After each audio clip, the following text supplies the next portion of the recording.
etmeye çalışan ve Müslümanlara dayatılan, aslında dayatılmaya çalışılan bir adet. Biz yılbaşını kutlanmasını çok uygun görmüyoruz.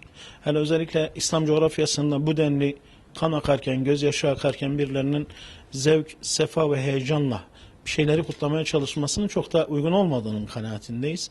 O yüzden Müslümanlar bu yılbaşı denen adetten uzak durmalılar. Bundan uzak durdukları sürece de Allah'a yakınlaşmak için özellikle bu gecede Allah'ı tekrar tekrar hatırlamalı. Allah'ın kitabından ayetler okumalı. Resulullah'ın hadisinden hadisleri okumalı. İslam alimlerinin kitaplarını okuyarak kendilerini tekrardan İslam'a yöneltmelidirler. Müslümanların bu tür sıkıntılı durumlarından uzaklaşabilmeleri için Allah'a dua etmelerinin daha uygun olduğunu biz düşünüyoruz.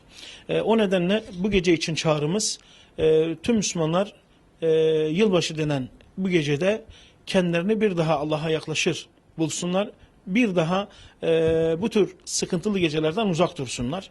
Bunun yerine kendilerini Allah'ın dinine tekrardan vererek tekrardan İslam'ı yaşamanın güzelliğini fark etsinler ve bunu kendi bünyeleriyle, birliktelikleriyle tamamlasınlar inşallah. Malum bu bir kültür emperyalizmidir. Yani bizim İslami geleneklerde yılbaşı miladi değil de belki hicri yılıdır. Hicri ile Muharrem ayıyla başlıyor. Bu kültür bize baskın geldiği için, Batı'da gelen genel anlamda bizim geleneklerimize hakim olduğu için, özellikle Cumhuriyet'le beraber bu kültür baskını olduğu için bizim toplumlar da bunun etkisinde kalmıştır. Oysa ki İslam'da Muharrem ayıyla başlayan bir yılbaşı vardır. Bu anlamda yani eğer bir yıl olarak madem ki oturmuş, madem ki şu anda o takvimi kullanıyoruz. Eğer bir yıl muhasebesi yapılacaksa bu yıl başında belki o yıl başının bir anlamı olabilir. Yani insan manevi anlamda kendi muhasebesini yapar. Ekonomik anlamda ne kadar sömürüldüğünü, ne kadar Batılılar tarafından talan edildiğini, onun muhasebesini yapar ve kendi normal ekonomik muhasebeni yaparsa belki bir anlamı olur. Yoksa işte eğlencelerle İsa Aleyhisselam'ın güya doğumunu kutlamak, içkiyle kutlamak, sarhoşlukla kutlamak, fuhuşiyatla kutlamak İslam'da yeri olmayan bir gelenektir. Oturmuş bir gelenektir ama reddedilmesi gerekir. Müslümanların kendine gelmesi gerekir.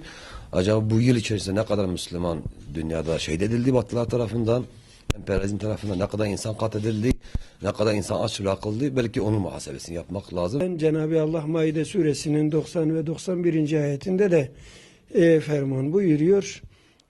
Kumar, içki, dikili taşların yasaklandığını bizlere ferman ediyor. Kesinlikle kumarın yasak olduğunu görebilmekteyiz. Eğer biz elhamdülillah Müslümanız, İslam ülkesinde yaşıyoruz, %98'inin Müslüman olduğu bir ülkede resmi kayıtlarda da söylenmektedir. Böyle bir ülkede kumarın olmaması gerekir. Kumar ne olursa olsun. Yani milli piyango da olsun, diğer çeşitleri de olsun. Kumar kumardır, yasaktır. Cenab-ı Allah yasaklamıştır.